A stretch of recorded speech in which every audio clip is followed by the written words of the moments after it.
ఉదయకాల సమయంలో ప్రభు సన్నిధికి వచ్చిన మీ అందరికీ మన ప్రభువు రక్షకుడైన యేసయ్య దివ్యమైన నామములో అందరికీ వందనాలు. దేవుడు తన మహాకృప దగ్గర వాత్సల్యతను బట్టి మనల్ని కాపాడుతూ వచ్చారు. చేతులు కట్టుకోండి, మూతి ముక్కు నోరు మూసుకోండి, కాళ్ళు కట్టుకోండి, బయటికి వచ్చినప్పుడల్లా స్నానం చేయండి, వస్త్రాలు పరిశుద్ధంగా ఉంచుకోండి. మీకు ఈ వైరస్ అంటదు అని లోకం ఎలా చెప్తుందో. 70-80 సంవత్సరాల ముందే ఈ శరీరం కొరకే మనం అంతా ప్రయాసపడతా ఉంటే అగ్ని ఆరు పురుడు చావు, ఆ నిత్య రాజ్యంలో నిత్య నరకాన్ని నుండి మనం తప్పించబడటానికి మన శరీర అవయవాలు ఎలా ఉండాలో ఈ ఉదయకాలం ప్రతి అవయవాని గురించి నేను ఒక చిన్న మాట చెప్పుకొని ముందుకు వెళ్ళాలని ఆశపడుతున్నాను. దేవుని వాక్యంలో నుండి అపోస్తలుడైన పౌలు రోమా సంఘానికి రాసిన పత్రికలో నుండి ఒక మాట చదువుకున్నాం. రోమీయులకు రాసిన పత్రిక 12వ అధ్యాయం, బైబిల్లో వెనక వైపు 142వ పేజీ. బైబిల్లో వెనక వైపు 142వ పేజీ. రోమీయులకు రాసిన పత్రిక 12వ అధ్యాయం 1వ వచనం చదువుతారా? కాబట్టి సహోదరులారా, పరిశుద్ధము దేవునికి అనుకూలమునైన సజీవ యాగముగా మీ శరీరములను ఆయనకు సమర్పించుకొనుడని దేవుని వాత్సల్యమును బట్టి మిమ్మల్ని ప్రతిమాలు కొనుచున్నాను. ఇట్టి సేవ మీకు యుక్తమై ఉన్నది. దేవుడి లేఖనములు దీవించును గాక. ఆమేన్. అందరూ బైబిల్ చూడండి, ఒక దాకా సెల్ ఫోన్లో చూడండి. రోమా పత్రిక 12వ అధ్యాయము 1వ వచనం. అపోస్తలుడైన పౌలు యోధా మతానికి సంబంధించిన వ్యక్తి, క్రీస్తును దేవుడిగా అంగీకరించిన వ్యక్తి. దమస్కో గేటు దగ్గర దైవ దర్శనం కలిగినప్పుడు, దేవుని యొక్క స్వరాన్ని విన్నప్పుడు, యేసు ప్రభు మాట్లాడినప్పుడు తన మతాన్ని విడిచిపెట్టి ప్రభు కొరకు నిలబడిన వ్యక్తి. బైబిల్ గ్రంథంలో పాత 39 పుస్తకాలు ఉంటే క్రొత్త నిబంధనలో 27 పుస్తకాలు ఉన్నాయి. 27 పుస్తకాలలో 14 పుస్తకాలు ఎవరు రాశారో తెలుసా?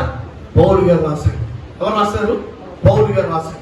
అపోస్తలుడైన పౌలు తిమోతికి రాశాడు, తీతుకు రాశాడు, గలతీయులకు రాశాడు, కొలస్సీకి రాశాడు, ఫిలిప్పీలకు రాశాడు, అలాగే రోమా పత్రిక రాశాడు, తెస్సలోనికీయులకు రాశాడు. ఈ పౌలు గారికి రాస్తూ 12వ అధ్యాయంలో గొప్ప మాట అంటాడు. కాబట్టి సహోదరులారా, పరిశుద్ధమును దేవునికి అనుకూలమునైన సజీవ యాగముగా, మీ డబ్బు ఇవ్వమని అడగట్లేదు, మీ వస్త్రాలు ఇవ్వమని అడగట్లేదు, మీ పనులు వదలండి అని అడగట్లేదు, మీ ఇల్లు వాకిళ్ళు రాసివ్వండి అని అడగట్లేదు, మీ పొలాలు ఇవ్వండి అని అడగట్లేదు, మీ కులగోత్రాలు విడిచిపెట్టమని అడగట్లేదు. కానీ ఒక మాట అడుగుతాడు, మీ శరీరాన్ని ఎవరికి సమర్పించాలి? దేవుడు. నన్ను ప్రశ్న అడగనివ్వండి. శరీరం దగ్గరికి వచ్చాం కానీ మన శరీరం దేవునికి చాలా ఇక్కడ. చాలా మంది శరీరం ఇప్పుడు ఏం కూర ఉండాలి అని ఆలోచిస్తారు.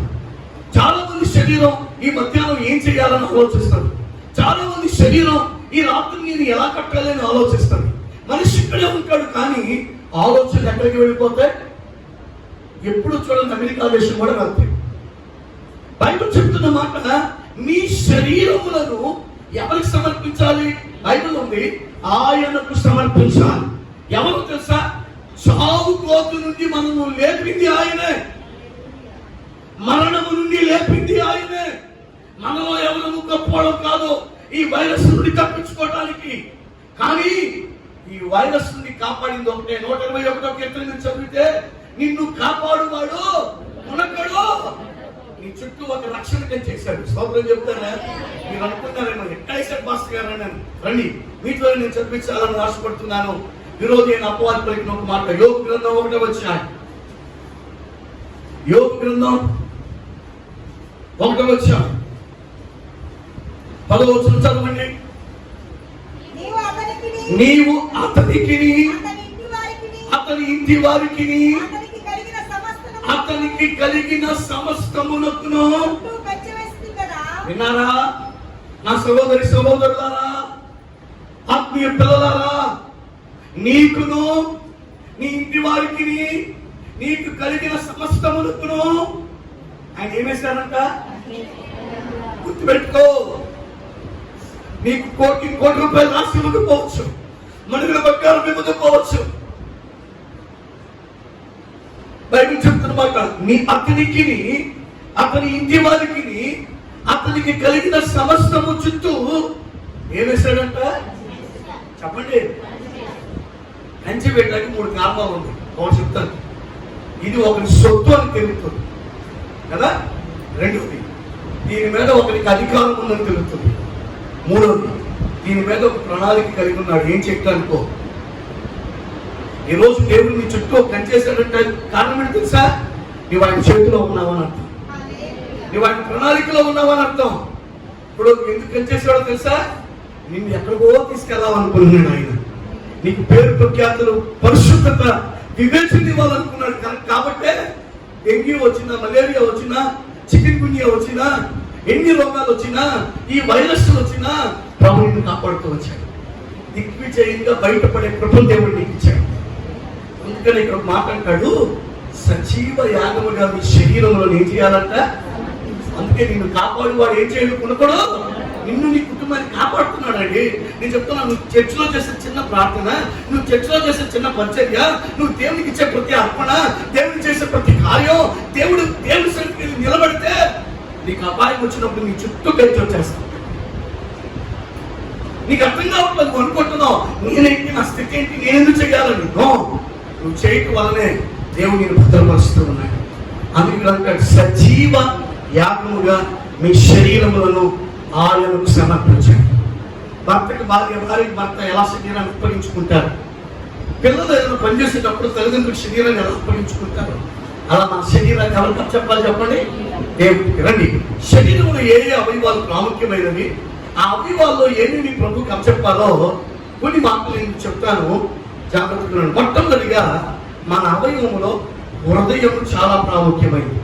ఏం ప్రాముఖ్యమైనది చెప్పండి? హృదయం. ఈ హృదయం ఎలా ఉండాలి? మొట్టమొదటి చెప్తాను, హృదయం అంట శుద్ధిగా ఉండాలంట. ఎలా ఉండాలి చెప్పండి? ఎలా ఉండాలి? మీకు తెలుసో లేదో, రక్తనాళాలు కొన్ని ఉంటాయి మనలో. ఆ రక్తనాళాలు మంచి రక్తాన్ని హృదయానికి పంపిస్తాయి, గుండెకాయకి. చెడు రక్తాన్ని ఏం చేస్తుంది? బయటకు వస్తుంది, చెమట రూపం.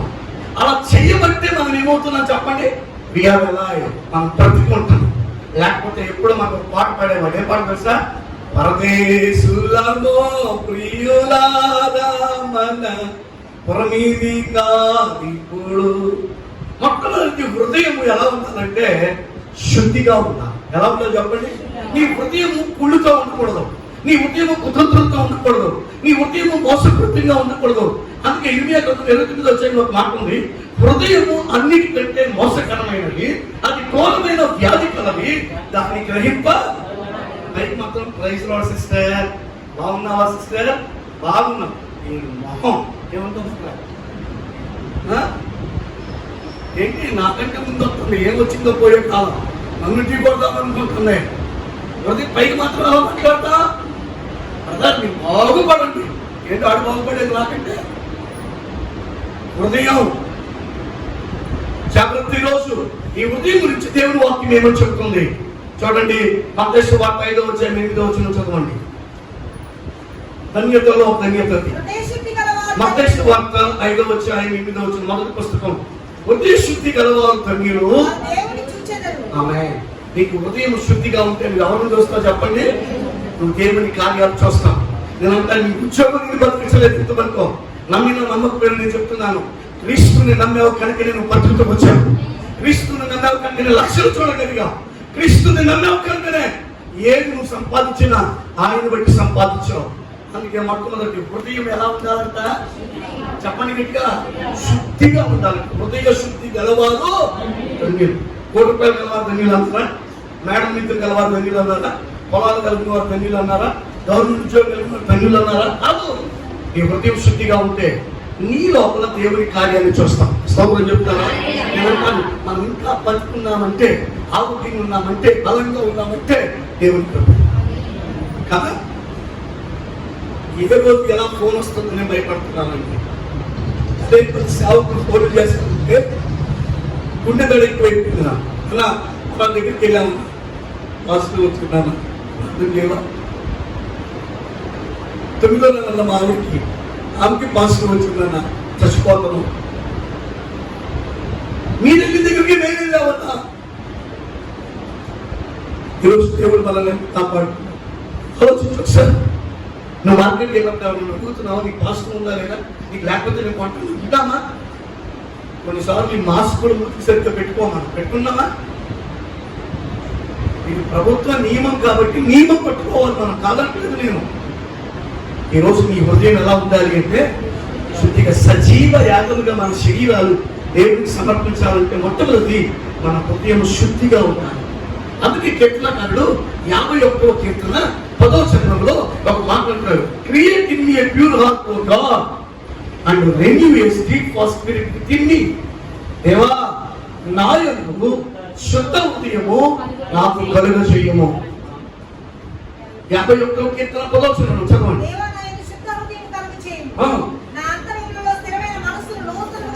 ఆమేన్. ఏ మనసు కావాలి? మేలు చేసిన తర్వాత మర్చిపోయే మనసు కాదు. స్వస్థపడిన తర్వాత నొక్కి వచ్చి వెళ్ళిపోయే మనసు కాదు. కొంతమంది స్త్రీలు శ్రమైన బాధైన కష్టమైన నిందైన అవమానమైన తవాలి కట్టించుకున్నందుకు జీవితాంతం ఆ బిడ్డతో ఉండిపోతారు. అవునా? నీ బతుకు పరిస్థితి అలా ఉండాలి, సింహం అలా ఉండాలి, నీ శాంతి అలా. భక్తుడు అంటాడు, నాదేవా నూతన హృదయం నాలో పుట్టించయ్యా, శుద్ధ హృదయం నాలో పుట్టించు.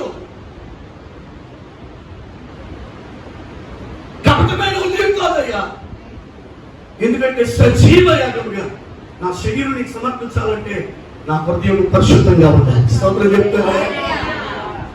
కొన్నిసార్లు అన్ని పరిశుద్ధంగా ఉన్నప్పుడే ఇతరుల బాధ మనం ఆనందంగా భావిస్తే కళ్ళకి ఏమొస్తాయి చెప్పండి? నాకు వస్తాయా? సినిమా చూడండి, సీరియల్ చూడండి, ఏడుతారు కొంతమంది. కానీ నిజంగా కొంతమంది బాధల్లో ప్రార్థనలో మాత్రం ఏడుతారా చెప్పరా? ఈరోజు నిజంగా నీకు వాళ్ళ బాధ నిమాదిగా భావిస్తే మంచి హృదయం ఉంటే నీకు ఏడుపు రావాలి.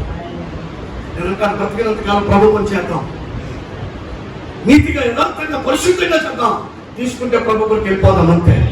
ఏ లోకం శాశ్వతం కాదు, ఏ లోకం శాశ్వతం కాదు. ఎక్కి వెండి అంటే ఇప్పుడు ప్రభు దగ్గరికి వెళ్ళిపోదాం. మనకు ధైర్యం ఉంది. ఏంటి తెలుసా?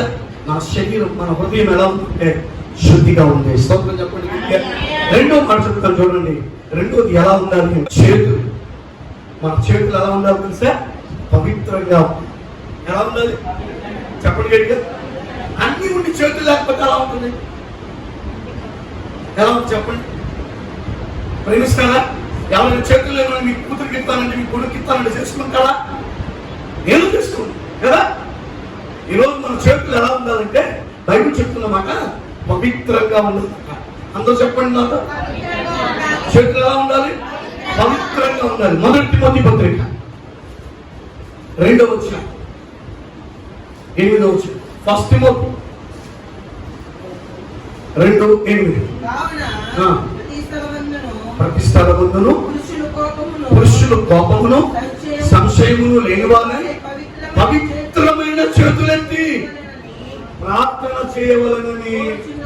ఏ చేతులు ఎత్తాలంట అమ్మా? ఏ చేతులు ఎత్తాలి? దేవుని పిల్లల మీద మనం దేవుని సన్నిధికి వచ్చిన మన చేతులు ఎలా ఉండాలో తెలుసా? పవిత్రంగా ఉండాలి. నా సహోదరి సహోదరులారా, ఏదో వచ్చాము కూర్చున్నాము వెళ్ళిపోయాము చేతులు ఎత్తాము పాటలు పాడాము ప్రార్థన చేస్తామని కాదు. ఎవరో 6 కోటి ఇంకా చప్పట్లు కొడతారు గట్టిగా. ఈ కరోనా 2020 మ్యాచ్ జరుగుతుంది కదా. ఈ మధ్యకాలంలో కొంతమంది రోగాలు వచ్చి ఆపారు తప్ప మనుషుల మీద ప్రేమ పాపలా. ఆ ఉన్న కొంతమంది క్రికెటర్లు చెప్తున్నారు, అవునా కదా? క్రికెటర్లకి కరోనా బారిన పడ్డారని ఆపేశారు. అక్కడ ఎవరో కొడతాడు. మన చుట్టం కాదు, మన బంధువు కాదు, బామ్మర్ది కాదు, తమ్ముడు కాదు, అన్న కాదు. ఇక్కడ అమ్మ బాబు ముసలోళ్ళు ఒక కొడుకు నిద్రపోతా ఉంటే వాళ్ళకి దెయ్యం పడినట్టు గట్టిగా చప్పట్లు కొడతారు. కానీ గుడికి వచ్చి చప్పట్లు కొట్టమంటే చేయమ కూడా సావదు. ఏం సావదు? ఇంకా ఒప్పందం కాదు. అసలు పాటల్లో మేము వస్తేనే కానీ చప్పట్లు కొడతానికి. మేమంతా profession 2nd class AC reservation sleeper గురించి కాదు. బైబిల్ చెప్తున్న మాట మన చేతులు ఎలా ఉండాలంట, కత్తులు పట్టుకున్న చేతులుగా ఉండకూడదు, మోసం చేసిన చేతులుగా ఉండకూడదు, వడ్డీకి సంపాదించిన చేతులుగా ఉండకూడదు, దేవునికి ఎక్కువ చేతులుగా ఉండకూడదు, మోసపూరితమైన చేతులుగా ఉండకూడదు, సంచుల్లో దొంగతనం చేసిన చేతులుగా ఉండకూడదు. మన చేతులు ఎలా ఉండాలంటే పవిత్రమైన చేతులు. నువ్వు చేతులు ఎత్తిన వెంటనే సాతాను కార్యాలన్నీ ఆగిపోవాలి. పోలీసులు డ్రెస్సెస్ చెయ్యట్టే మళ్ళీ ట్రాఫిక్ అయిపోతారు. చెప్పండి, అక్కడ బోర్డు ఉండాలి, అక్కడ ఏమన్నా బోర్డు ఉండాలి, అక్కడ ఆ డ్రెస్ వేసుకుంటే ఈ టాప్ బ్యాగ్లో ఈరోజు నువ్వు చేతులు పవిత్రంగా పైకెత్తావు, నేనంటే నువ్వు చేయగలుగుతుంది. చెప్పడానికి టైం లేదు కానీ నిర్మాణ మనలో అమాలు ఏంటంటే ఇస్రాయేల్ యుద్ధం జరుగుతుంది. ఏం జరుగుతుంది?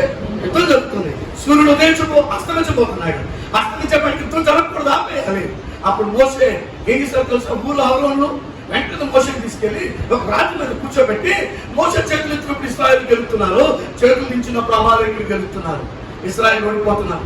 లేదురా బాబు ఇలా కుదరదని ఒక రాయి మీద మోసకి కూర్చోబెట్టి ఇలా ఒకరు ఇలా ఇద్దరు చేతులు ఇలా పట్టుకుని ఎత్తారంట. ఒక్కరు కూడా మిగలకుండా అమాలేకులు అందరూ చచ్చిపోయారు. స్తోత్రం చెబుతారా?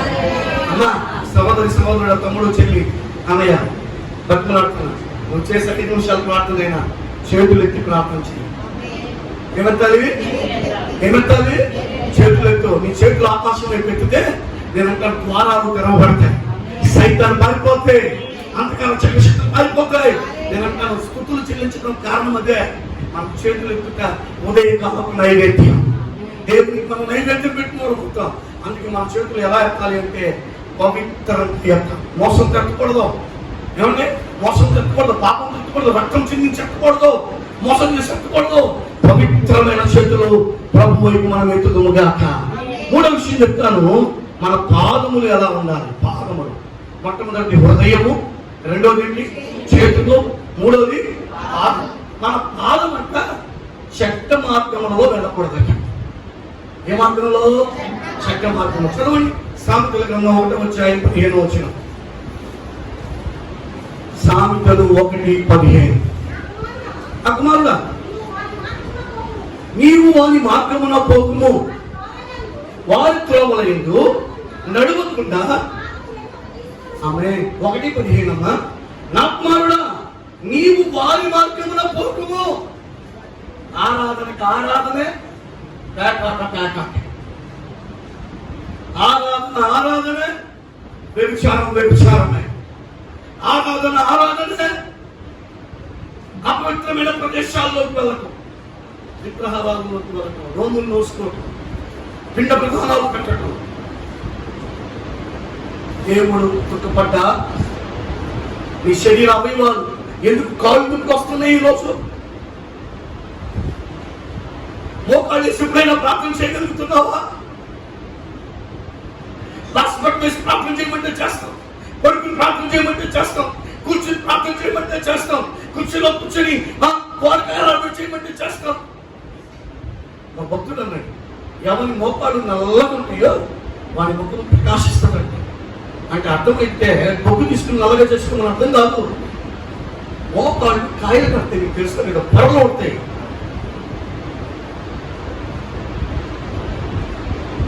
నీ మోకాళ్ళు కాళ్ళు చెడు మార్గంలో వెళ్ళకూడదు.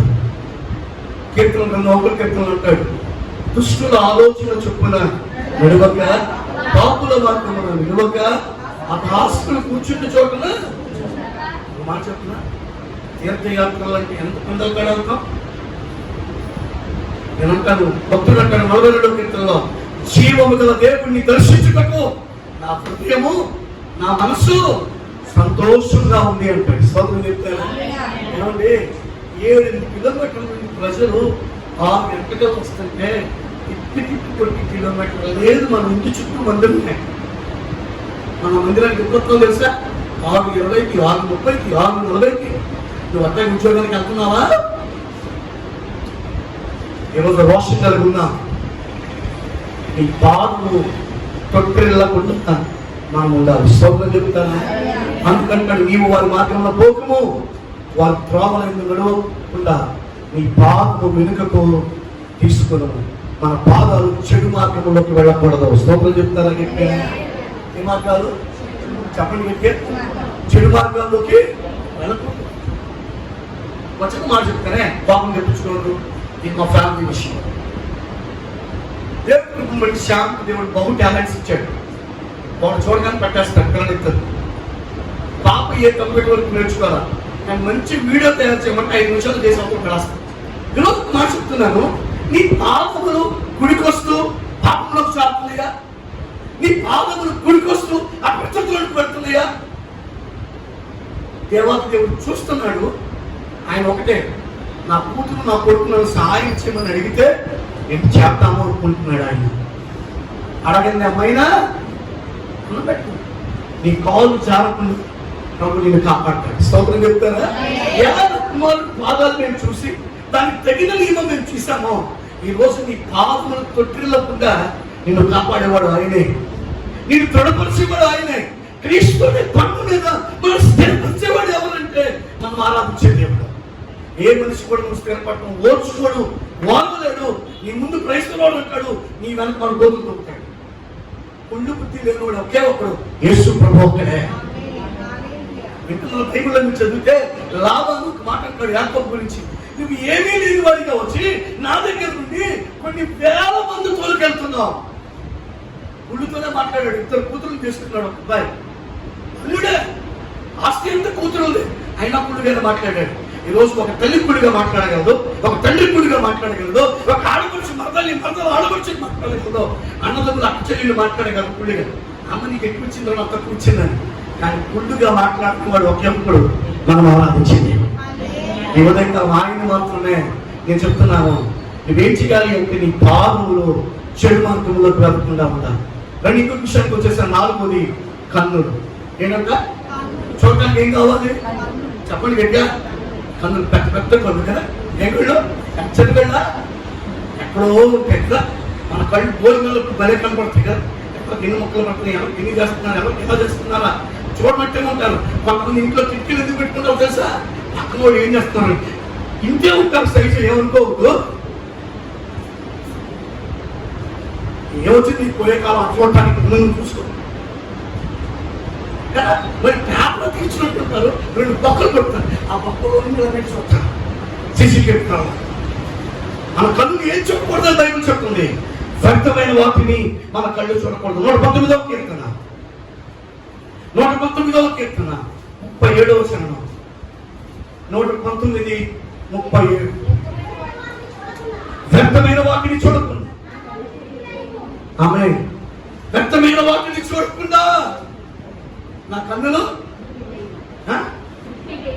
త్రిప్పివేయుము. చదవండి మళ్ళా.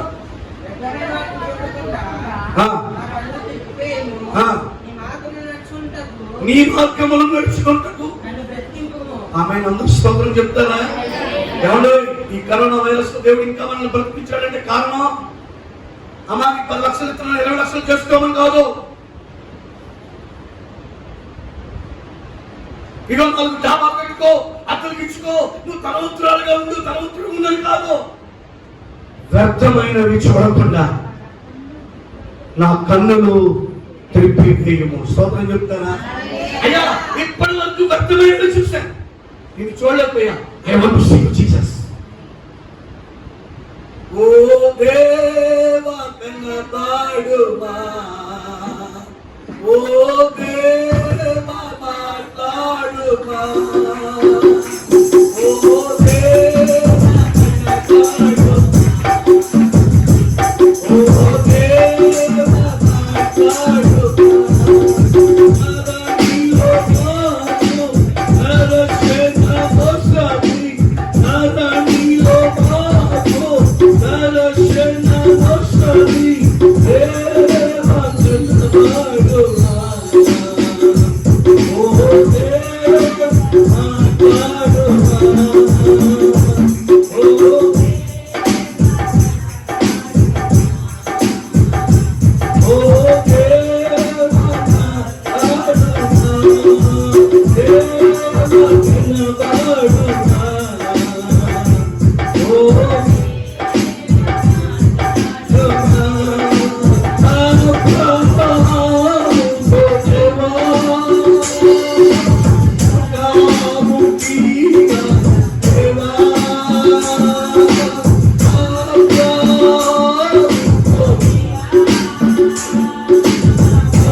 దేవుడు వాక్కులను మనం చదువుకున్నాం. వ్యర్థమైనవి మనం ఏం చూడాలి తెలుసా?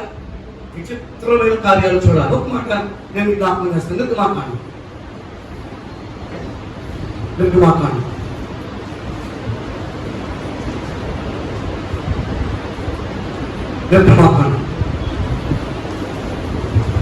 రెండవ వచ్చి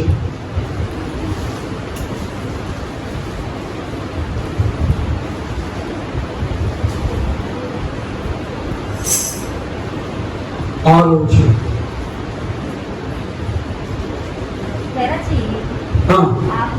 ఆ పిల్లవాడిని చూచినప్పుడు పిల్లవాడు ఏడ్చుచుండగా వాణి ఎందుకు కనికరించి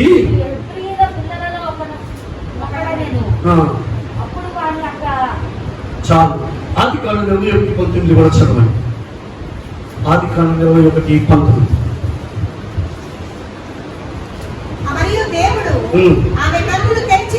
దేవుడు ఆమె కన్నులు తెరిచినందున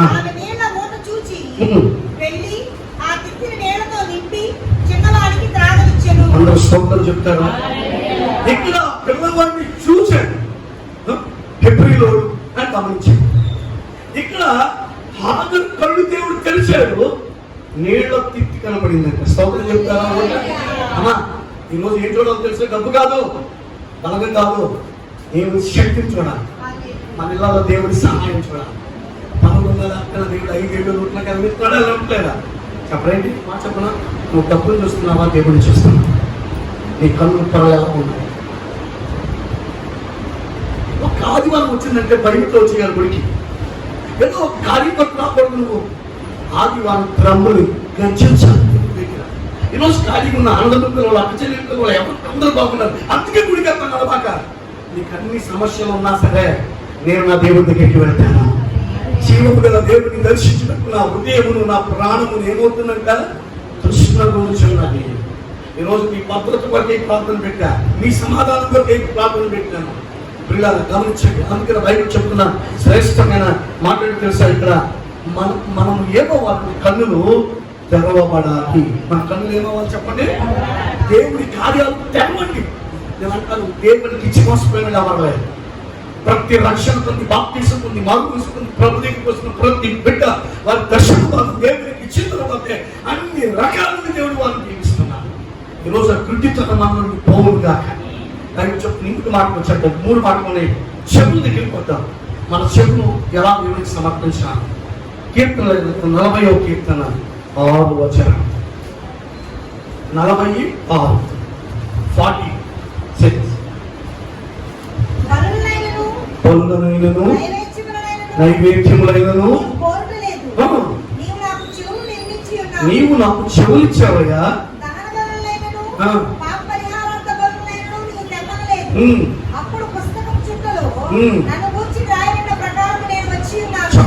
బైబిల్ చెప్తున్న మాట, పనులనైనను నైవేద్యములను కోరట్లేవు, నీవు నాకు ఏమిచ్చావంట? చెవులు నిర్మించుకున్నావు. చెవులు ఎందుకు అని అంటే దేవుని మాట వినున్నట్టు. స్తోత్రం చెప్తారా? అమ్మా ఎవరు మాట్లాడాలి చెప్పండి. మీరు చాలా దేవుని మాట దేవుడికి లోపడుతున్నారు. ఇంకా రుణవాడ సంగతి వారు ఉంచుకుందావా? బాప్తిసుకుందావా? ఆత్మకు నింపబడ్డావా? పక్షం పొందిన విగ్రహాత్మకు దూరం ఉంటున్నావా? దేవుని కార్యాలు దూరం ఉంటున్నావా? నేను అంటాను, మన జీవితంలో మనది కాని వస్తువు ఎవరికి ఉందనుకోండి, వాళ్ళకి మనకి పగ. వాళ్ళు మన ఇంట్లోకి రావడానికి ఆ వస్తువే హేతు అవుతుంది. అవునా కాదు? అర్థమైన నా బాధ. ఇప్పుడు నా కొడుకు నాకు చాలా ఇష్టం అండి. నాకు ఎక్కడ ఒకరు ఉన్నారు, వాళ్ళు వస్తువు మా అబ్బాయి నాకు చెప్పకుండా తెచ్చేసాడు. అంతే కాపాలతో మా నాన్న కొనలేడు అనుకుని వాడిని అడిగారు, ఒక రోజు ఉంచుకుంటాను అన్నాడు. వాడు ఎప్పుడు నా ఇంట్లోకి రావాలని వాడు నాన్న వాడు ఎదురు చూస్తున్నాడు. ఈరోజు ఏం చేస్తాడు చెప్పండి? ఆ బాబు వంట పట్టి ఇంట్లోకి వచ్చాక కదా వాడా, అరే వాడు ఎందుకు వచ్చాడా అంటే మా వాడు ఏమంటాడు? బాగా అడిగి తెచ్చండి, నువ్వు అన్ని త్వరగా ఇస్తాను కాదు. అలాగే ఈరోజు చెప్పనా, ఇది ఇది ఇది దేవునికి విరోధమైనది. మా పిల్లలకి ఎందుకు అవసరమా? సజీవ యాగంగా మన పిల్లలు దేవుడికి సమర్పించలేమా? చనిపోతూ ముక్కు పొడుకు బంగారు ఏం చేస్తున్నారు? ఒకళ్ళు అడిగే ఎంత 300 అండి, మనం 300 సంవత్సరాలు ముఖ్యంగా వచ్చేటువంటి ఈ రోజు నువ్వు బతుకుండగా నీ జీవితాన్ని దేవునికి ఎందుకు సమర్పించలేదు? ప్రభు చెప్తున్న మాట ఇక్కడ మనం నేర్చుకున్న మాట ఏంటంటే మన చెవులు దేవుని మాట వినాలి. ఎవరి మాట వినాలి? ఎప్పుడైతే నువ్వు దేవుని మాట వింటావో నిన్ను బట్టి నీ ఫ్యామిలీ అంతా దీవించబడుతుంది. నేను అంటాను మోషే ఒక్కడే విన్నాడు, దీవించబడ్డాడు. అవునా? ఈరోజు నేను విన్నాను, లయాలపల్లి దగ్గర పుట్టి పెరిగిన నేను తెలవని ఊరి దేవుడు తీసుకొచ్చాడు, నిలబట్టి నన్ను బట్టి నా కుటుంబాన్ని దీవించాడు. స్తోత్రం చెప్తారా? నిజం చెప్తున్నాను, గొప్ప చెప్పట్లా. మా నాన్నగారు ఎప్పుడు బలహీనంగా వచ్చిన దేవుడు బాగు చేసి పంపిస్తున్నాడు. ఈరోజు నువ్వు కూడా ఎవరు మాట్లాడాలి? చెప్పండి గట్టిగా. మనుషుల మాట విని ఏంటో ఎన్ని వెతుకోవాలని చెప్పండి కదా. దేవుడి మాట వింటేనేమన్నా నేను అంటాను, ₹1 కట్టకుండానే, ₹1 చేయకుండానే నీకు గర్భం తెలుస్తాడు, నీకు పెళ్లి చేస్తాడు, ఉద్యోగం ఇస్తాడు, నీ పిల్లల్ని ఆస్తికర్తలకు చేసేస్తాడు. చేయడా? చెప్పరా? ఎవరు మాట్లాడాలి ఈరోజు? ఆయన మాట కవి చెప్తుంది, నీవు సమీపించి ఆయన మాట వినడా నీ పిల్లలను దీవిస్తాననుంది, నీ కుటుంబాన్ని దీవిస్తాననుంది. 6వ మాట ఏంటంటే దేవుని మాట విన్నట్లు మన చెవులు పెంచుతాం. 5వ మాట. 6వ మాటకు వచ్చేసాను, ఇంకొకటి ఉంది చెప్పు ముగిస్తాను. నోరు ఏంటంటే ఇప్పుడు ఏం కప్పుకుంటున్నాం మనం అందులో? ఏం పెట్టుకున్నాం చెప్పండి? ఏం కనపడతాం? మనకి ఏం కనపడతాం? లిప్స్టిక్ వేసిన నోరు కనపడుతుందా? ఎత్తుకోవడం నోరు కనపడుతుందా? లోపలికి ఉన్న పిల్లవర్షం కనపడుతుందా? తిప్పుతా ఇప్పుడు కనపడుతుందా? తిప్పుతా పక్కన మాట్లాడుతున్నాం అంట. ఇప్పుడు మాస్క్ పెట్టుకుని కనబడుతుందా? ఆ నోరు ఎలా ఉందా? నోరు ఎలా ఉందా? నోరు ఎలా చెప్పాలి? కీర్తనలు 15:3. కీర్తనలు 15:3. చక్రమాకలు పలుకుతున్నాడు, నాలుగుతో గుండెమలాడు,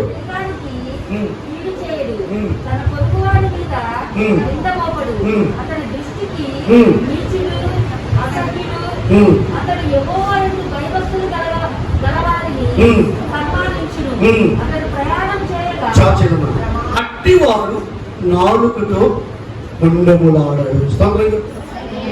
బయట చెప్తాడు, చెడ్డ మాటలు పలుకకుండా నీ నాలుగు, కపటమైన మాటలు పలుకకుండా నీ పెదవులను మార్చుకోవాలి. అత్తయ్య నువ్వంటే అంత ఇష్టమా అత్తమ్మా? ఐ లవ్ యూ అత్తమ్మ. ఎందుకో దసరా పండుగ చేరుకున్నప్పుడు, సంక్రాంతికి చేరమన్నప్పుడు, క్రిస్మస్ పండుగ చేరుకున్నప్పుడు, తర్వాత ఈ ముసలు ఎప్పుడు వస్తుందో నా పుట్టు బయటికి వెళ్ళి వస్తే అడుగుతా. నేను మాట చెప్పలా, what we are thinking we should be on that position. ఇప్పుడు కోడలుగానే ఉన్నావు, కూతురుగానే ఉన్నావు. ఒకప్పుడు నువ్వు అత్తమ్మవి, అత్తయ్యవి, నాయనమ్మవి, తాతయ్యవి అయినప్పుడు నిన్నావు అనుకుంటే ఏమవుతావు? చెప్పరా?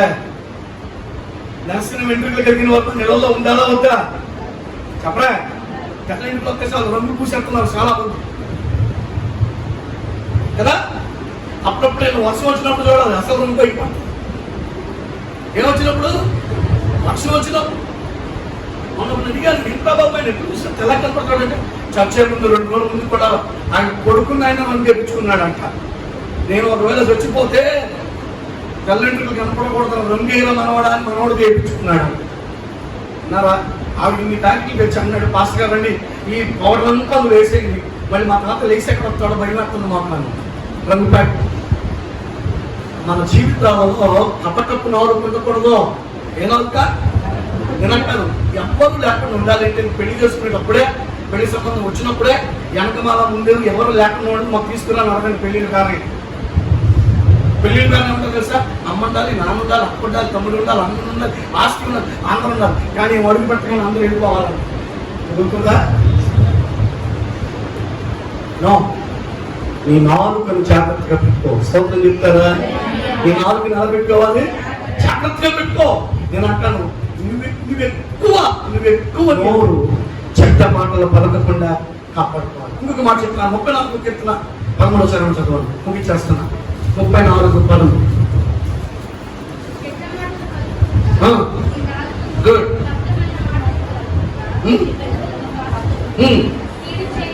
కీడు చేయడం అని విన్నారా అమ్మా? నీ నాలుగు ఏమిస్తావో ఆ పంట దీవించాను. దేవుని సేవకులు నాకు ఇచ్చిన మాట తెలుసా? సంఖ్యాకాలంలో మీ దేవుని సన్నిధి కాంతి మీ మీద ప్రకాశింప చేయను గాక, మీ కుటుంబాన్ని దేవుడు ఆశీర్వదించును గాక అని దీవించడమే మాకు ఇచ్చిన సేవకులు. ఈరోజు మీరు కూడా చెడు మాటలు తప్పదు. అందుకని మాస్టర్ వచ్చేసింది కదా, ఇక్కడ ఏమొచ్చేసింది చెప్పండి. కొంతమంది ముక్కు వాసన చూసి ఆ ఏంటి డబ్బులు ఏదో ఉంటారు, ఈరోజు అన్ని వండుకున్నారు అంటున్నారని ముక్కుకి మూతికి పెట్టాల్సి వచ్చింది మాస్టర్.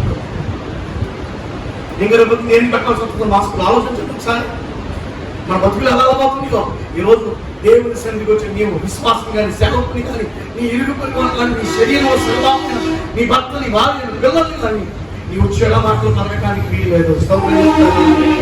మీ అందరి చేతులు ఎత్తి దండం పెట్టి చెప్తున్నా, తినగలిగిన పిల్లలు మనకుంటే వాళ్ళని బట్టి దేవుని స్తుతించండి. కొంపం తింటున్నావు, ఏమొచ్చిందిరా పోయే కాలం అనబాకండి. కొంతమంది నువ్వు పెట్టినా తినలేదు, పెట్టారా చెప్పరా? కుక్కి కుక్కి పెట్టాలంటారు, ఏమి చేసుకున్నట్టు చేసుకుంటారు. మాకు ఏమొచ్చింది కొంతమంది తినే మనసు ఉన్న వాళ్ళు ఉంటారు, పెట్టండి వాడికి అంతేనా? తింటున్నావు అన్నావా నువ్వు దేవుడి దృష్టిలో పాపం చేసినట్టు. దేవుడు మన సంచం చేసినప్పుడే, కడుపుని చేసినప్పుడే ఇశ్రాయేలు అంటాడు, ఒక్కొక్కడు ఒక డబ్బా పుచ్చుకోండి. మన ఉదయం మధ్యాహ్నం సాయంత్రం ఆ డబ్బా నుంచి సరిపోతుంది, సాయంత్రం 12 అవగానే చెత్తబడిపోద్ది అని చెప్తాడు దేవుడు మన ఇచ్చినప్పుడు. ఈరోజు మనం పెట్టిన ఆ గొడవాన్ని ఎవరు మార్చద్దు. స్తోత్రం చెప్తారా? పిల్లలకు ఎంతకాలంలో పెట్టండి నీ ఓపికని బట్టి. దేవుడు నీ కుటుంబాన్ని సమృద్ధిగా దీవించుడుగా. లాస్ట్ అండ్ ఫైనల్ తల, మన తల చేయాలి. ఈ తలలోనే ఉంది మెదడు, ఈ తలలోనే ఉంది ఆలోచన శక్తి, ఈ తలలోనే ఉంది రూపాత్మక, ఈ తలలోనే ఉంది వెన్నుపోస స్థిరంగా ఉండాలంటే ఈ తల గురించి ఒక మాట చెప్పి ప్రార్థన చేస్తాను. నిర్గమాకాండం 4వ అధ్యాయం 31వ వచనం. నిర్గమాకాండం 4వ అధ్యాయం 31వ వచనం. మరియు యెహోవా ఇశ్రాయేలును చూడవచ్చి తమ బాధను కనిపెట్టిన మాట జనులు విని తల వంచుకుని నమస్కారం చేసిరి. ఏమొచ్చంట? తల ఉంచుకొని. ఈ తల దేనికి సాదృశ్యమో తెలుసా? విధేయత చూపించమని. స్తోత్రం చెప్పండి గట్టిగా. ఏం చూపించడానికి? నేను చదువుకున్న రోజుల్లో నేను 80 నుండి 90 వరకు చదివా. ఆ రోజుల్లో పంతులు గారు కానీ, పంతులమ్మ గారు కానీ కనబడితే సైకిల్ మీద కింద దిగి నడిచేవాళ్ళు, దిగి ఆగి పుస్తకాలు సంకలో పెట్టుకుని, క్యారీ సంకలో పెట్టుకుని ఇలా దండం పెట్టి నమస్కారం టీచర్ గారు అనేవాడు కదా. ఇప్పుడు ఎలా చెప్తున్నాడు? ఏ పంతులు నమస్తే కదా, రాజు గారు నమస్తే. నీ తల విధేయతకి సంతృష్టి. నీవు తల ఉంచాలి. స్తోత్రం చెప్తారా? దేవుడికి ఏమంచాలి చెప్పండి. నేను చెప్పనా? యుక్తి కలిగిన స్త్రీ, జ్ఞానం కలిగిన స్త్రీ, పరిశుద్ధ కలిగిన స్త్రీ, అభివృద్ధిని కోరుకునేస్తుంది, మేలు పొందేస్తుంది. ఏం చేస్తుందో ఒక మాట చెప్తాను. మీ కోపంతో వచ్చింది అది కాదు 24వ అధ్యాయం. ఆది కాండం 24వ అధ్యాయం 64-65 వచ్చిన. కన్నులెత్తి ఇస్సాకును చూచి ఒంటె మీద నుండి దిగి మనల్ని ఎదుర్కొనుటకు పొలంలో నడుచున్న ఆ మనుష్యుడు ఎవరని దాసుని అడగగా అతడు ఇతడు నా యజమానుడని చెప్పెను. కనుక ఆమె ముసుగు వేసుకొనెను. ఆమె ఏం వేసుకుందంట? ముసుగు వేసుకొనెను.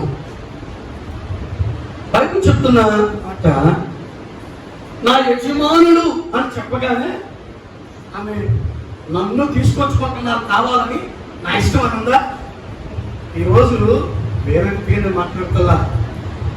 పెళ్ళిన కొత్తలో మామయ్య గారు, అత్తయ్య గారు అని అక్కగా ఆడిపోయే వాళ్ళు కొంచెం ఎక్స్పీరియన్స్ ఆ ఇంట్లోకి రాగానే మీ నాన్నకి అన్నం తినడానికి రాట్లా అవునా? ప్రేమలు బంధాలు పెంచుకున్నాను. స్తోత్రం చెప్తారా? నేను నా కూతురు ఎప్పుడైనా శ్యామ్ అంటే పిలిచి చక్కగా మంచి ముద్దు పెడతాను. ఎందుకో తెలుసా? చెమ్మ మీద కొట్టి నీకంటే 3 సంవత్సరాలు పెడతాడు అన్నాను పిలో. ఈరోజు అన్న చెల్లెళ్ళు, అన్న తమ్ముళ్ళు, అక్క చెల్లెళ్ళు అనుబంధాలు నశించిపోతున్నాయి. దేవునికి మనకి మధ్య సంబంధం ఉండుగా. ఎవరైనా ప్రేమించినా మనకు అవసరం అంటే బైబిల్ పట్టుకుని బతుకుతున్నాం. మనం ప్రేమిద్దాం, మనకు తగిన ప్రతిఫలం ఎవరిస్తాను? చెప్పండి గట్టిగా. నన్ను ప్రేమించినా ప్రేమించకపోయినా I have to do it. నేను చెప్తాం. ఎందుకు తెలుసు? నా తల విధేయతను చూపిస్తాం. ఏం చూపిస్తుంది? అందుకే నీ శరీరం సజీవ యాగముగా దేవునికి ఏం చేయాలి? తల విధేయతను చూపిస్తుంది. కళ్ళు చెడు చూడకుండా ఆడాలి, నోరు చెట్టుమట్ల పలకుండా ఉండాలి, చేతులు పవిత్రంగా ఉండాలి, కళ్ళు అపవిత్రమైన మార్గంలో ప్రవేశించుకుని ఉండాలి, హృదయం శుద్ధిగా ఉండాలి. ఇవి ఉంటే నేను చెప్పనా, నీకు ఒక రోజు ప్రభు భూమి మీద ఎదుగుతూ ఉండగా ఒక మంచి ఫలం చెట్టుకి పండి ఎలా కొరుకుని తినడానికి ఇష్టపడుతుందో అలా కనపడతావు. నేను నిత్య రాజ్యానికి తీసుకెళ్ళిపోతాడా? ఆరుని అగ్నిగుండం నుండి విడిపిస్తాడు, మంట నుండి విడిపిస్తాడు. ఆయన తన పక్కన కూర్చుని అంటాడు, ఇలా నిన్ను అంటాడు, బలా నమ్మకమైన మంచి దాసుడా అంటాడు. స్తోత్రం చెప్తారు. తత్వంలో బాధ నిందల అవమానంలో పడి ఉన్న వాళ్ళ దగ్గరికి మనం పెట్టి వాళ్ళ మీద చెయ్యేసి తల మీద ఇలా పెట్టి ఇలా అంటే ఒక్కసారి మన ప్రేమాభిమానాలు చచ్చిపోతాయా? నాకంటూ ఒకడు ఉన్నారన్న ఆరోగ్యమానం ఉండదా? చెప్పలేంటి. ఈరోజు మన ప్రభు కూడా మనం తాకాలని ఇష్టపడుతున్నాడు. అపవిత్రత తీసేసుకున్నాం, చెడు మాట తీసేసుకున్నాం, కుళ్ళు బుద్ధి తీసేసుకున్నాం, ప్రేమించే మనసు మనం కలిగి ఉన్నాం. అందుకే రోమాపత్రిక 12:1 అంటాడు, సజీవ యాగముగా, సజీవ యాగముగా మీ శరీరాన్ని సమర్పించండి. ఏ వైరస్ మిమ్మల్ని, ఏ చెడు మిమ్మల్ని ముట్టదో. నేను అంటాను, వైరస్ ప్రభావం కలిగిన వారిని మనం తాకినా మనలో ఉన్న శక్తి వాళ్ళకి వెళ్ళి బాగుపడిపోతారు, వాళ్ళకి వెళ్ళి వారు జయం పొందేస్తారు. అలా అని విచ్చలవిడిగా తిరగమని అర్థం కాదు. అర్థమవుతుందా? మళ్ళీ నాకే కౌంట్ వేసి సాయంత్రం ఫోన్ చేయబాకండి. నువ్వు చెప్పావు కదా నా ప్రభావం ఉందని. నీలో పుణ్యం ఉంది, ఎవరికి తెలుసు? 10 గంటల 6కి వెళ్తావు, మందిరానికి నీటికి వెళ్తున్నావు, 4కి మచ్చలకి వెళ్తావు, మందిరానికి నీటికి వెళ్తున్నావు. చిట్ ఫండ్ కట్టాలన్నా, ఫైనాన్స్ కట్టాలన్నా టయానికి కట్టావు. దశంభాగం టయానికి దేవునికి ఇస్తున్నావా? అవన్నీ చేస్తున్నాడు. నీ మీద కన్నులెప్ప వారితే నేను ఊరుకోను, నా దేవుడు ఊరుకోడు. ఎందుకు తెలుసా? నీతి నిమిత్తం హింసింపబడి వారు ధన్యులు, పరలోక రాజ్యము రాత్రి. ప్రభునందు ఆనందించండి. మరలా చెప్పుదును, ప్రభునందు ఆనందించండి. మీ సహనము సకల ప్రజలకు తెలియబడింది. ప్రభు సైనికులు ఉన్నాయి. దేవుని శాపంగా చెప్తున్నాను, సజీవ యాగముగా మన శరీరాన్ని ఎవరికి సమర్పిద్దాం? డబ్బులు ఏం తీసుకెళ్ళాం, ఆస్తి ఏం తీసుకెళ్ళాం, అంతస్తులు ఏం తీసుకెళ్ళాం. నేను ఒక మాట చెప్పనా? ఒక చిన్న మాట చెప్తాను. నువ్వు 2,000 లక్షలు పెట్టుకోను ఇల్లు, నిన్ను ఒక పూట కూడా చనిపోయిన దాకా ఇంట్లో వచ్చారో చనిపోయిన ఒక గంటకి నేను బయట పడేస్తాను. కానీ నా జీవకాంతం చెప్తుంది, నీకు సంపూర్ణమైన ఆరోగ్యం కావాలంటే సజీవ యాగంగా నీ శరీరాన్ని ఎవరికి సమర్పించాలి? దేవుడికి సమర్పించాలి. అలా ఉందాం. దేవుడికి అందరినీ దీవించి మేలు చేసి నడిపించి అటువంటి కృపనిచ్చి మీ తల, మీ చేతులు, మీ కళ్ళు, మీ కాళ్ళు, అలాగే మీ హృదయం పవిత్రంగా మీ పెదాలు ప్రభువుకి అప్పగించుకుని ముందుకు సాగులు గాక. దేవుడి మాటలు దీవించిన గాక. ఆమె కళ్ళు మూసుకొని ప్రార్థన చేసుకున్నాం. కళ్ళు మూసుకొని ప్రార్థన చేసుకున్నాం. ఈ ఉదయకాలం ప్రభువా పవిత్రంగా మమ్మల్ని ఉంచేయ, పవిత్రంగా ఉంచేయ, పవిత్రంగా ఉంచేయ. చేతులు కట్టుకోండి అంటున్నారయ్యా, శానిటైజర్ చేసుకోండి అంటున్నారయ్యా, మూతికి ముక్కికి మాస్క్ పెట్టుకోండి అంటున్నారయ్యా. ఇదిగో వైరస్ తగ్గిన వారికి దూరంగా ఉండండి అంటున్నారయ్యా. అయితే నువ్వు చెప్పిన ఈ పరిశుభ్రత నేను పాటించడానికి, మా ఆత్మీయ క్షేమాభివృద్ధికి వెళ్ళడానికి మాకు సహాయం చేయాలని ప్రార్థన చేద్దాం. ఈరోజు 16వ తారీఖు కాబూరి గారికి సంతోషంగా లిల్లీ కీర్తన ఎలియాసని దేవుడు దీవించినట్లు, ఆరోగ్యం ఇచ్చినట్లు, మీ కుటుంబాల అనుభవంలో దీవించి వర్తలు చేయనట్లు, పనులు ఉండాలి, పనివారు ఉండాలి, దేవుడి వారి అక్కలు తెచ్చాలి, మైండ్తో నింపబడాలి, సంపూర్ణ ఆరోగ్యం ఇచ్చి మా సోదరుడి సొంత రక్షణ పొందినట్లు, పిల్లల రక్షణ పొందినట్లు, దేవుడిని వర్తమానం మన జీవితాల్లో మేలుగా ఉండినట్లు చేతులకి స్తోత్రం చెప్తాను. పర్వతంలో ఈ పొందినారు. ఈ వారం నువ్వు నాకు మాట్లాడారు, చెప్పమన్నా పోయిన ఆదివారం వార్తలు, ఈ వారం అంతా మెడిటేషన్ చేసి ఈ వాక్యాన్ని చెప్పాను. నన్ను నేను దీనికి అనుకరించుకున్నాను గాక. నా జీవితం నేను సజీవ యాగముగా నీకు అప్పగించుకోవడానికి చెడ్డవి చూడకుండా, చెడ్డవి మాట్లాడకుండా, చెడ్డవి వినకుండా, చెడ్డ వాటిని ముట్టకుండా, చెడ్డ మార్గాల్లో నడవకుండా, నిలవకుండా, చక్కవి నా ఉదయంలోనికి వచ్చి కేంద్రీకరించి నా ఉదయాన్ని పాడు చేయకుండా నన్ను పవిత్రపరచమని అడుగుతున్నాను. నా పిల్లలైన వారిని పవిత్రపరచండి. దూరం నుండి వచ్చారు, దగ్గర నుండి వచ్చారు, ఆశీర్వదించండి, ఒక పిల్ల చేయండి. ఎంత ఖర్చు పెట్టుకుని వచ్చారో అంత దీవుని ఇవ్వండి. దేవా, మేము ఒకటే నేర్చుకుంటున్నాం, మీకు ఇచ్చి దీవించబడతాం. మా సమయం, మా కాలం, మా ధనం, మాకు ఇవ్వబడిన ప్రయారిటీని పనికి సాధించండి. మీరందరికి సమృద్ధిగా పనులు ఉండును గాక, శ్రేష్టమైన ఆహారం ఉండును గాక, అర్థులు పట్టుకొందును గాక. మీ కృప చూపండి, మేలుతో నింపండి. బలహీనులు బలపరచండి, రోగులు వ్యాధులు బాగు చేయండి. అయా పోయిన 16 వరకు రావు గారి సందర్శనగా కాపాడు స్తోత్రం తెలుసుకోండి. ఈ వారం జరుగుతున్న అయా ప్రార్థన, ఫోన్లో వారు జరుగుతున్న ప్రార్థన అయా మీరు దీవించమని ప్రార్థిస్తున్నాను. రాణం గారు ప్రార్థన జరిగించాం, నీ గారు ప్రార్థన జరిగించావు. స్తోత్రం. వీళ్ళ ఫోన్లో ప్రార్థన చేసి వాక్యం చెప్పాం. వారిని వర్ధిల్లో చేయను గాక. కృప చూపండి, మేలు చేయండి. ప్రత్యక్షంగా పరోక్షంగా మమ్మల్ని చూడటానికి చాలా మంది బయలుదేరినా మీరు చూపించిన దర్శనాన్ని బట్టి మేము ఆగమన్నాం. ప్రభా, దయతో మా ప్రార్థనకు క్షమించండి. ఏదైనా వారు వచ్చారు, వారిని కుటుంబాన్ని దీవించి వర్ధిల్లా చేయండి. మా ఇంట్లో నింపండి. మేము ఇవ్వబోతున్న కానుక ప్రథమ ప్రతిష్టాత్మక దశీభాగం యథార్థమైనదిగా మార్చమని, దాని ద్వారా తీరు కొట్టువేసి మేలు చేయమని, పనులవ్వని, తరగతులకు ఆరోగ్యం తెచ్చేయండి, బాగుడికి ఆరోగ్యం తెచ్చేయండి, ఆరోగ్యంతో నింపినట్టు వచ్చిన మా దీవించమని యేసు నామమున కూర్చున్నాను తండ్రి. ఆమేన్. కూర్చుందాం.